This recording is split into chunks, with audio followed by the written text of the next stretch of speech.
Alexandre de Tarso Machado, eu sou professor titular desta instituição e nós vamos falar hoje sobre exame físico do sistema vascular. Como objetivo dessa aula, nós vamos falar dos exames vasculares mais realizados no consultório, e ele se consiste, como qualquer outro exame físico, na inspeção, palpação e ausculta. No caso do exame físico vascular, a inspeção e a palpação são mais frequentes, são mais comuns, sendo a ausculta um método muito pouco utilizado. Basicamente, se faz o índice tornozelo-braço, um método para quantificar o fluxo sanguíneo, mas em consultórios especializados, já em situação específica, onde se quer determinar o fluxo arterial para aquele local. Apenas de título de curiosidade, então se faz esse processo. Por um manguito, se mede a pressão arterial no pé, no tornozelo, por meio de uma caneta Doppler, aqui não é estetoscópio. Então, na artéria tibial posterior, essa que passa por trás, ou na artéria tibial anterior, essa aqui de cima, se mede então essa pressão arterial do tornozelo. Se faz a mesma coisa com a pressão arterial no braço. Também não se usa o esteto, se usa essa caneta de Doppler. Se pode ouvir o barulho, ele tem um alto-falante, ou pode registrar no gráfico, pode aparecer um gráfico também. Se mede a pressão braquial. Se faz uma relação da pressão do tornozelo com a braquial. A relação normal é próxima de 1. É normal a pressão semelhante no braço e no tornozelo. Se for maior que 1, é um dado não compreensível. Não dá para te entender como é que a pressão na perna é maior do que a pressão no braço. Isso não é normal de acontecer. Então pode ser um erro de medição.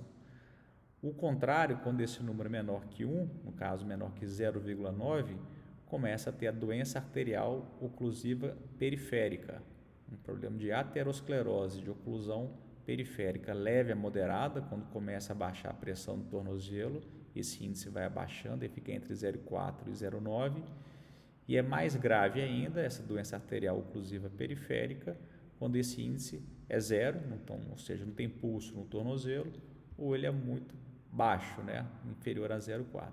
Então, esse é o índice tornozelo braquial. Isso não se faz de rotina, em situações em doenças específicas, da doença arterial oclusiva crônica, se pode fazer isso, mas tem que ter um aparelho específico, que é a caneta de Doppler. Mas a gente vai falar mais a partir de agora, mais sobre a inspeção, avaliar a simetria, edema, deformidades, presença de úlceras, palpação, a gente vai ver a temperatura e análise dos pulsos. A gente, na inspeção, se olha a localização de feridas, de úlceras, de hematomas, de equimoses, de alterações de pele, a duração e evolução daquela lesão, isso a gente se colhe na anamnese, na verdade, mas aqui a gente pode reforçar essa evolução da história natural da doença. A gente pode perceber a consistência, isso vai ser mais na palpação, inclusive, a intensidade daquele edema, se for um edema, se ele vai ser duro, mole, alterações de pele adjacente, se tem celulite, hiperemia, pus, secreção. Lembrando também que a gente vai ver deformidades, sendo que é um exame comparativo, A inspeção ela é comparada, os dois tornozelos, as duas pernas, os joelhos, cada segmento do membro avaliado, membro superior também, membro inferior, ele deve ser feito de uma forma comparativa. A temperatura, o pulso e assim vai. Falando sobre os edemas, é um acúmulo de líquido no espaço intersticial por um desequilíbrio de fatores que controlam esse mecanismo. Então, no interstício vai ter um acúmulo maior de líquido. Pode ser por 5 causas básicas, Aumento da pressão hidrostática capilar. Isso, por exemplo, uma insuficiência cardíaca, o coração tem uma falha, uma disfunção no bombeamento, então o retorno venoso daí fica prejudicado, provoca-se uma estase no retorno venoso e essa pressão hidrostática capilar fica aumentada. A consequência disso vai ser edema relacionado ao retorno venoso, fígado aumentado, jugular, as veias jugulares engurgitadas, ascite, edema nos membros inferiores. Uma outra situação de edema é aumento de permeabilidade capilar. No processo inflamatório, isso ocorre, isso é a fisiopatologia da inflamação, aumenta a permeabilidade capilar, secundário a esse mecanismo inflamatório, daí se extravasa mais líquido para o interstício. Outra situação, aumento da pressão oncótica intersticial. Então, pacientes que têm muita proteína, se produzem muita proteína no interstício, vai ter aumento dessa pressão oncótica, por exemplo, no hipotireoidismo. Isso pode ter um mixedema, que é o edema pré-tibial, por aumento da quantidade de proteínas, e daí essa pressão oncótica aumentada e retém mais líquido. Uma quarta situação, por hipoalbuminemia, né? Um baixo teor de albumina no sangue. Isso pode ser por um problema de fígado, uma cirrose, uma insuficiência hepática, ou perda dessa albumina, dessa proteína, na insuficiência renal, com síndrome nefrótica, com perda de proteína. Daí o líquido vai sair do meio intravascular e vai para o interstício. E uma quinta situação é uma obstrução, né? Obstrução linfática. Celulite e erisipela são exemplos, são infecções de pele. Essas infecções crônicas repetidas de pele vão levar a uma destruição dos linfáticos, e esse linfático, então, pode causar cronicamente um edema, né? Um edema por essa obstrução. Aqui é mais ou menos as mesmas coisas, né? Um gráfico mostrando quais são as causas de edema. Retenção de sódio, a gente não falou, vai causar hipervolemia, mas está relacionado então com a pressão hidrostática, aquela primeira causa comentada no slide anterior. Um aumento da volemia por insuficiência cardíaca, um aumento da volemia porque, no caso, retenção de sódio, pode levar a edema também. Obstrução dos vasos linfáticos, nós comentamos, diminuição da pressão osmótica das proteínas, no caso da cirrose, da síndrome nefrótica. Aumenta a pressão hidrostática, está parecido com a retenção de sódio, vai acontecer no final essa mesma situação. Aumento da permeabilidade capilar nos processos inflamatórios. Isso ocorre no mecanismo normal, né, fisiológico, esse aumento da permeabilidade capilar diante de um processo inflamatório. Os edemas podem ser, geralmente eles estão, na verdade, nos membros inferiores por gravidade ou nos membros superiores, dependendo da causa. Ele também pode ser generalizado, daí vai ter um corpo inteiro, a gente chama de anasarca, edema na face, ascite, edema nas pernas, nos braços. Então, durante essa avaliação, a gente observa se é um edema localizado ou generalizado. Os edemas localizados têm as causas locais, a causa de trombose venosa profunda, de uma obstrução de linfático após uma cirurgia de drenagem linfática, de uma cirurgia de mama, por exemplo, enquanto que os edemas generalizados falam de uma causa sistêmica, insuficiência cardíaca, um problema de cirrose, né? A insuficiência de produção de albumina, a síndrome nefrótica por perda de proteínas. Essas últimas citações vão causar edemas generalizados. Edemas locais, causas locais. A intensidade com relação à avaliação do edema ainda. Esse edema pode ser firme, ele vai ter uma compressão. A gente se faz essa avaliação, melhor dizendo, com uma compressão firme, geralmente na região pré-tibial, na pele, na face pré-tibial da perna, na parte firme, né, naquela pele mais fina, onde tem o osso da tíbia. A gente faz uma compressão firme com o polegar ou com os dedos e vai haver uma formação de fóvea. Fóvea, antecipando, é essa marca com o dedo. Então, a gente aperta aqui na região pré-tibial com força, firme, e pode ficar uma marca do dedo. Essa marca, então, quanto mais profunda é a fóvea, maior é a quantidade de edema. Quanto mais leve, menor é o edema, né? Tem variações de peso durante o dia também que podem dar noções de edema. muitas vezes pacientes internados com cirrose se faz essa medição. O paciente com cirrose pode ter ascite, esse edema é difícil ser quantificado, uma palpação, então se pode fazer a medida de peso do paciente, para ver se o efeito do diurético, do tratamento contra aquele edema, no caso a ascite, está sendo eficiente. Também é sempre comparar, né, para a gente saber primeiro se é um edema generalizado ou local, e comparar para ver se não tem uma deformidade, se tem alguma alteração de gordura, alteração já que não seja confundida com edema. Mais uma vez, o sinal da fóvea, chamado sinal de cacifo, se comprime, então, essa marca pode ficar mais funda ou mais rasa, por mais tempo ou por menos tempo. Isso vai depender das características da causa daquele edema. Então, ele pode ser, nesse slide a gente está vendo, pode ser mole, uma compressão mais fácil, ou pode ser um edema duro, uma consistência mais fibroelástica, mais difícil apertar, a gente sente que é um pouco mais duro. O edema mole é uma infiltração aquosa, ou pode ser geralmente uma retenção hídrica de curta duração, mas também pode ser de maior duração, um edema crônico de consistência aquosa, mole. Se ele for elástico, ele volta rápido, faz aquele sinal da fóvea e volta rápido, isso é elástico, fala a favor de um processo inflamatório.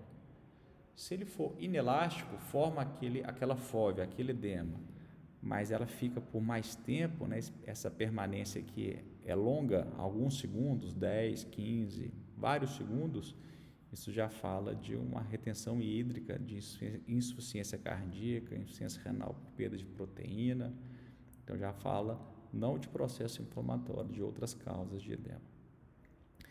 O edema duro, por outro lado, se fala, a proliferação de fibroblastos, está acontecendo ali, fala a favor de um linfedema, de uma obstrução de linfático, é característico, principalmente numa história de cronicidade, com erisipela e celulite repetição, ou um paciente de uma área endêmica de filariose, que é uma infecção, né?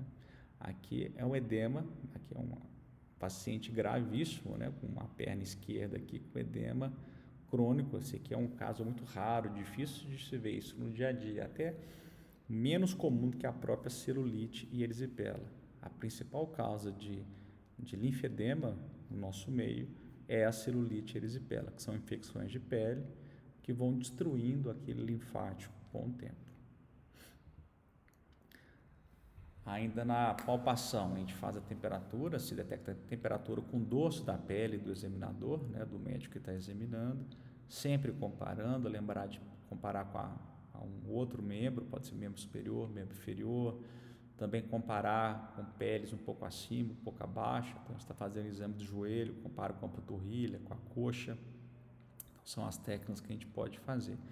No edema, geralmente não tem alteração de temperatura, tem alteração de temperatura esperado na inflamação, né? Espera que esteja mais quente, mais dolorido e vermelho. Essas são características do processo inflamatório.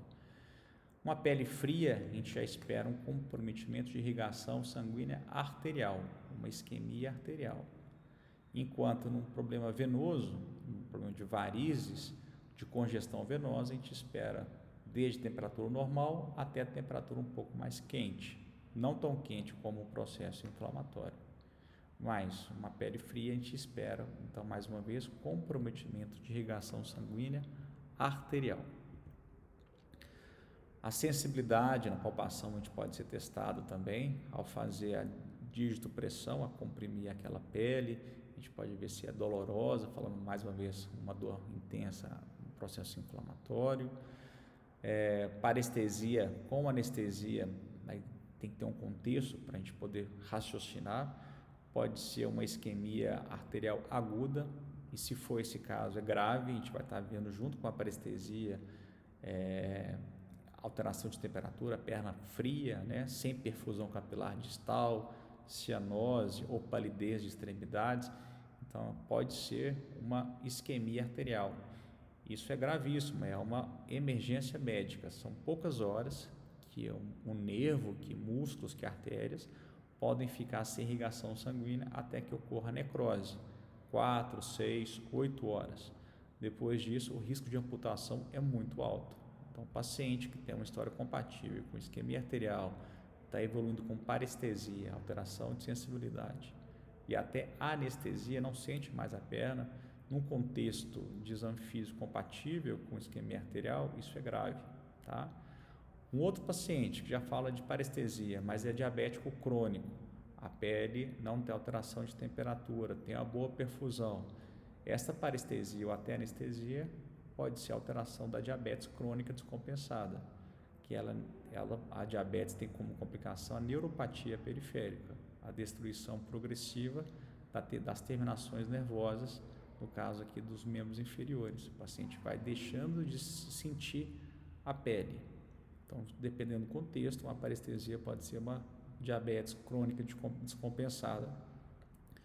Também, dependendo do contexto, uma compressão nervosa, né? Uma hérnia de disco lombar, o paciente pode queixar de uma parestesia. Até uma lesão nervosa, né?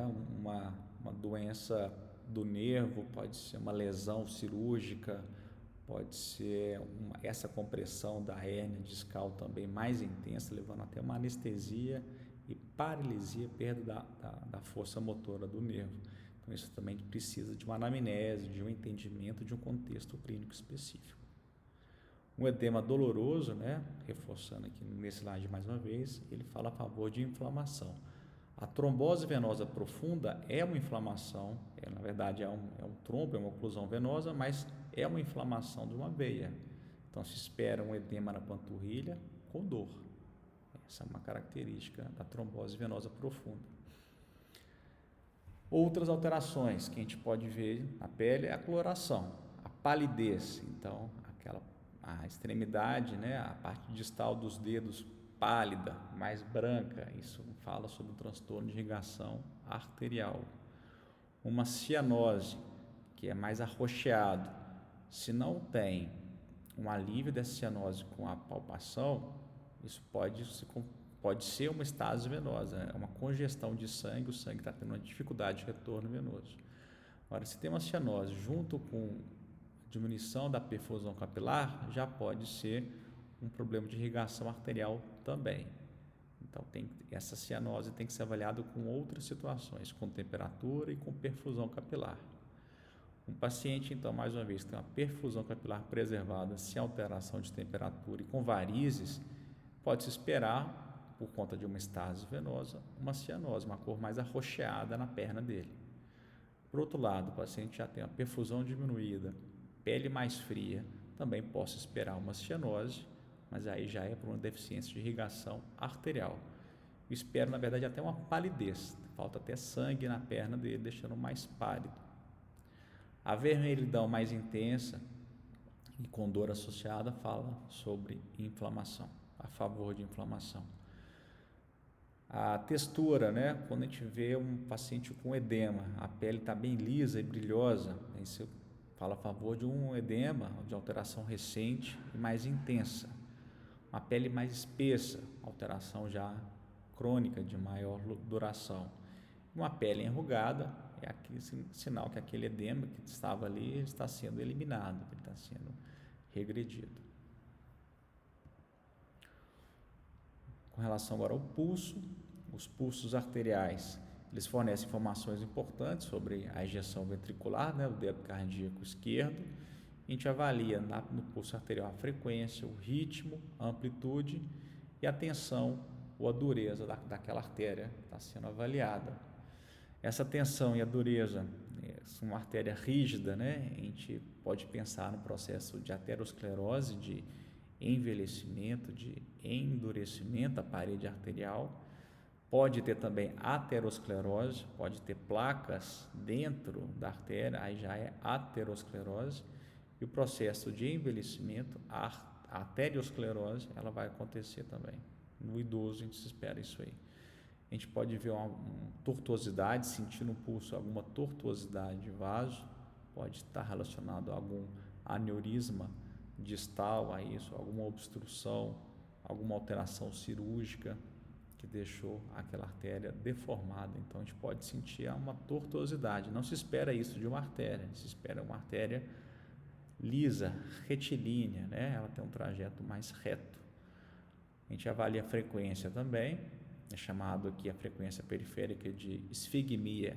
O adulto normal vai de 60 a 100 batimentos por minuto, sendo que tem variação com a idade. Nos idosos a frequência é menor, nos infantes, né, nas crianças, nos neonatos, nas crianças de menor idade, as frequências são maiores. Nos adultos, a frequência maior de 100 é chamada de taquisfigmia e menor que 60, bradisfigmia. O ritmo é a medição da sequência dessas pulsações por algum tempo, pelo menos o tempo suficiente para a gente avaliar os intervalos, a regularidade daquele pulso. Se sugere cerca de 30 segundos, pode ser um pouco menos, pode ser um pouco mais, desde que o examinador tenha uma segurança sobre o ritmo, né? Se consegue saber se os intervalos são iguais, sendo que o ritmo está regular, ou um ritmo irregular, a fim de detectar uma arritmia. Então, mais ou menos 30 segundos, um pouco mais, um pouco menos, dependendo da queixa do paciente, da habilidade do examinador. Se tem dúvida, se é um pulso difícil, fica-se mais tempo. Um pulso mais fácil, a gente já consegue perceber que ele está regular, pode ficar menos tempo. Esse pulso, o normal, né? Esse normal a gente tem que ter prática, nós temos que palpar um pulso normal para falar o que é normal. Ele é intermediário, ele está entre um pulso amplo de intensidade e um pulso pequeno, né? De um fluxo baixo, pode ser por uma estenose da válvula aórtica ou uma estenose de uma aterosclerose, em que a gente palpa no segmento mais distal aquela estenose ou aquela oclusão. O pulso normal, mais uma vez, então ele é intermediário, a gente só consegue isso na prática, palpando. Então esse pulso a gente sente, ele, na verdade, ele tem duas ondas, a parte sistólica e a parte diastólica. A nossa sensibilidade de tato não consegue ver essas duas coisas, né? A gente consegue perceber só uma onda, só que é uma onda de enchimento um pouco mais lento. Até o próximo pico, que é esse, a gente consegue ver intervalos que são a frequência cardíaca. Cada pico vai ser a frequência cardíaca que a gente está contando. A gente não consegue perceber esse segundo intervalo na nossa sensibilidade de tato. Se for medir essas ondas, vai aparecer essas duas curvas, a curva da sístole e diástole.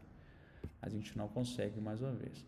Um pulso amplo, chamado de pulso Magnus, que é o pulso também chamado de martelo d'água, ele é um pulso mais intenso, ele é mais alto, ele é bem mais intenso e ele não vai ter a segunda curva. A gente não consegue medir também de qualquer forma, mas logo já vem uma curva mais intensa de novo. Isso acontece na insuficiência aórtica. Então, o ventrículo esquerdo, ele bate, ele faz então a sístole, a contração, o sangue vai para a aorta. Por não ter aquela válvula aórtica competente, um pouco do sangue vai para frente, para a circulação arterial, o resto de sangue volta para a câmara do ventrículo esquerdo, aumentando aquele resíduo de sangue, né? O próximo débito de sangue, o próximo débito cardíaco vai ser com maior força, um mecanismo de compensatório, o coração ele faz isso, ele vai bater com mais intensidade, com maior força, então é por isso que tem uma amplitude maior. Então é chamado de pulso, é um pulso amplo, chamado de Magnus ou pulso martelo d'água, ele é mais amplo e é mais fino, mais curto, logo vai vir uma outra curva ampla dessa e cada frequência a gente consegue contar na amplitude dele. O pulso mediano é um pulso que a gente vê que tem um enchimento mais lento, esse enchimento mais lento que a gente não consegue sentir a segunda onda, a gente vê que bate, depois bate de novo, a gente sente o segundo pico da sístole, bate de novo, a gente consegue sentir. É o pulso normal, a gente só consegue perceber isso na prática. E um pulso muito difícil de palpar, muito fino, a gente pode falar isso, de uma amplitude pequena, chamado também de pulso parvus, é um pulso que a gente não consegue sentir a amplitude, é difícil quantificar isso.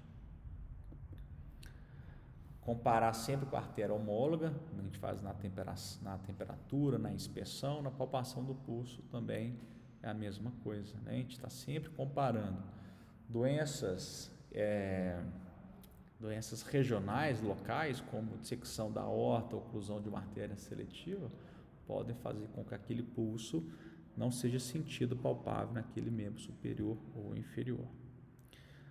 As artérias que se palpam normalmente no exame físico são essas, né? As artérias dos membros superiores, radial, braquial, a artéria carotídea no pescoço, nos membros inferiores a femoral poplítea e nos pés a tibial posterior e a tibial anterior.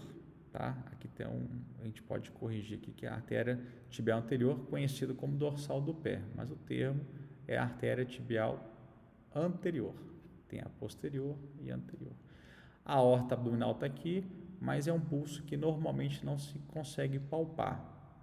Pode ser palpado em pacientes magros, fica à direita, melhor dizendo, fica à esquerda da cicatriz umbilical, 1 a 2 centímetros à esquerda da cicatriz umbilical, normalmente não é palpável.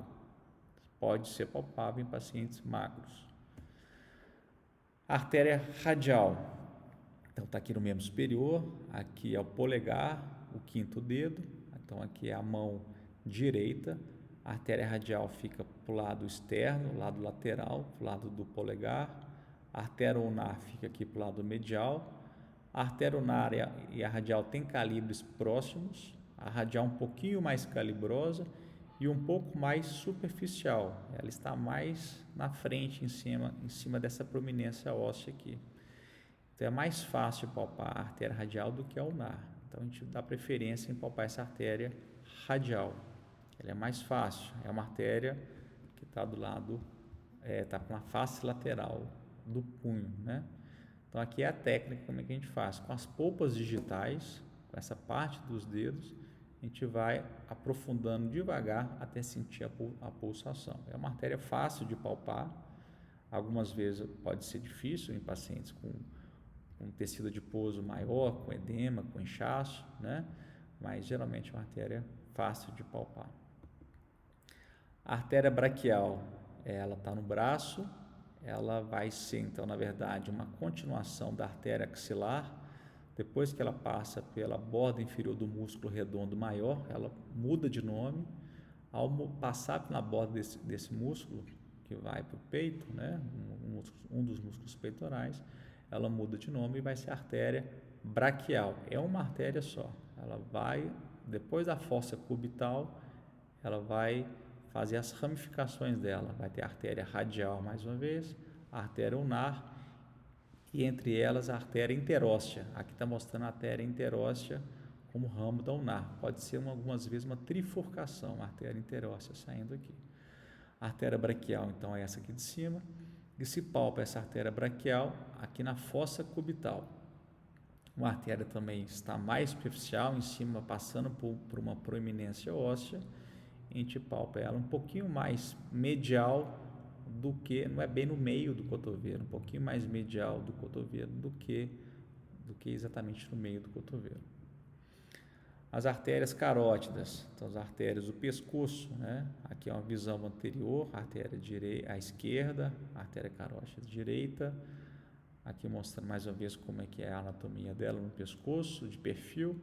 Ela tem uma bifurcação em carótida interna e externa, próximo do ângulo da mandíbula, então a gente não consegue palpar ela tão alta aqui.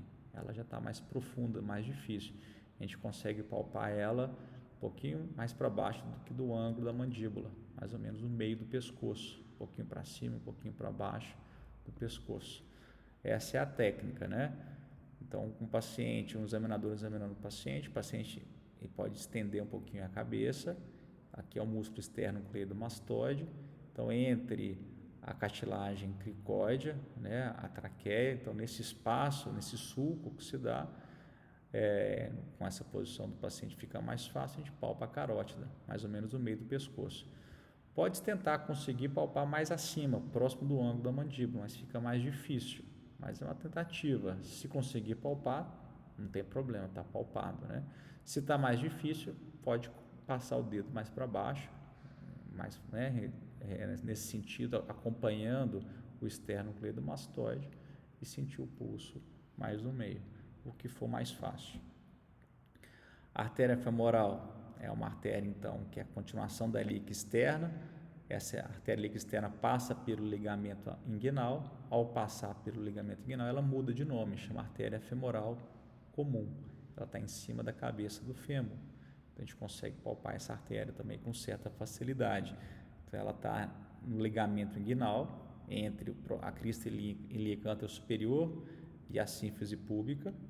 Então, existe o ligamento inguinal entre sínfise púbica e crista ilíaca superior, mais ou menos próximo a isso, um pouquinho para baixo, nesse caso aqui, aí se palpa a artéria femoral. Então, a artéria femoral está aqui. Aqui já é a artéria poplítea, a artéria do joelho. Lembrando que é uma artéria que já passa na face posterior da perna, né? Aqui a transição da coxa da perna, é uma artéria que está na parte de trás. Aqui está na parte da frente. A artéria, ela mergulha, ela aprofunda aqui no canal dos adutores e ela vai para a parte posterior do joelho. Então, aqui é a forma de palpar. A gente tem que encaixar os dedos aqui na fossa poplítea, aprofundar um pouquinho na pele, uma artéria que está nos planos profundos, então forçar um pouquinho com a ponta dos dedos até sentir a pulsação dessa artéria poplítea atrás do joelho. É a artéria mais difícil dessas todas que eu comentei, é a mais difícil de palpar. Depende de prática, mas é dessa forma que se faz.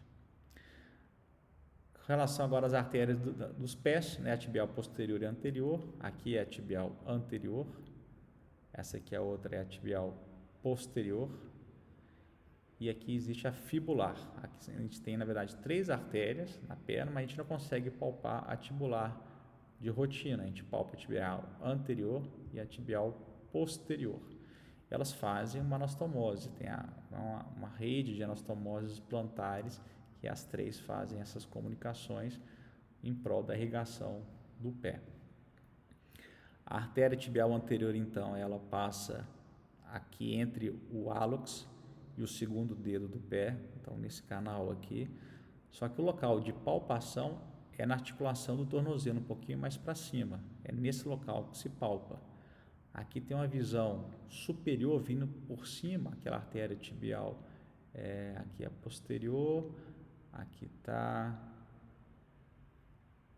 Aqui, bom, esse slide aqui tá cabeça para baixo, mas vamos olhar para esse aqui. Aqui tem a tibial anterior.